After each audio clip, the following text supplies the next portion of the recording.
Riya merupakan sifat yang tak disukai oleh Allah dan termasuk perbuatan tercela. Nabi Muhammad menyebutkannya sebagai syirik kecil. Rasulullah meminta umatnya menjauhi sifat riya karena bisa merusak iman.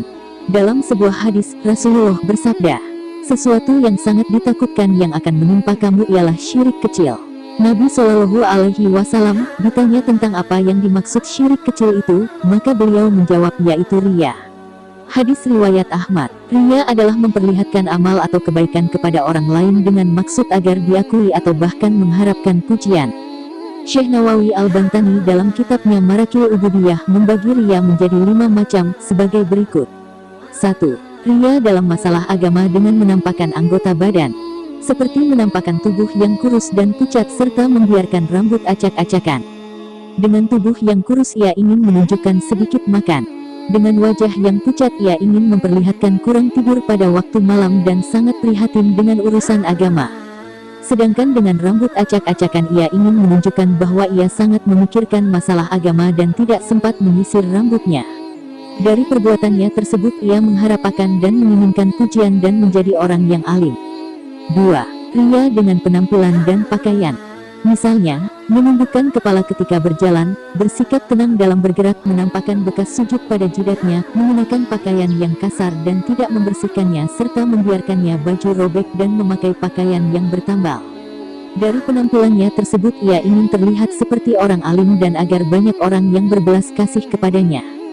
Selain itu ada juga yang selalu menggunakan barang-barang mewah dan branded agar mendapatkan pujian orang lain bahwa ia seorang yang kaya raya. 3. Riya dengan perkataan.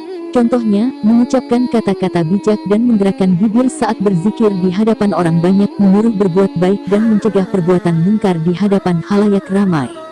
Termasuk dalam kategori ini adalah menampakkan marah atas perbuatan maksiat, menampakkan penyesalan karena orang lain berbuat dosa, melemahkan suara ketika berbicara, dan melunakkan suara ketika membaca Al-Quran untuk menunjukkan rasa takut dan sedih. Perbuatan yang baik bisa terjatuh kepada perbuatan buruk jika niat melakukan hal tersebut salah, bahkan menjadi perbuatan dosa. 4. Riya dengan perbuatan. Seperti, menampakkan kekhusyukan ketika sholat, berlama-lama saat berdiri, sujud, rukuk, tidak menoleh ke kiri dan ke kanan, serta meluruskan kedua telapak kaki dan tangan. Begitu juga riya ketika berpuasa, haji, dan pada saat mengeluarkan zakat, infak maupun sedekah. Perbuatan tersebut adalah perbuatan baik, ternyata perbuatan baik pun bisa terjerumus menjadi riya karena niat yang salah. 5. Riya kepada teman, para tamu dan manusia pada umumnya. Misalnya, orang yang banyak didatangi tamu dari kalangan ulama, ahli ibadah, para penguasa, maupun para pejabat supaya dikatakan bahwa mereka mengambil berkah darinya karena kemuliaan derajat agamanya. Atau seperti orang yang sering menyebut nama para ulama atau guru agar dikatakan banyak memiliki guru dan banyak belajar dari mereka. Perbuatan baik jika niat yang salah maka tidak akan mendapatkan pahala tapi sebaliknya akan mendapatkan dosa. Orang yang rajin beribadah sekalipun bukan berarti dapat terbebas begitu saja dari riya.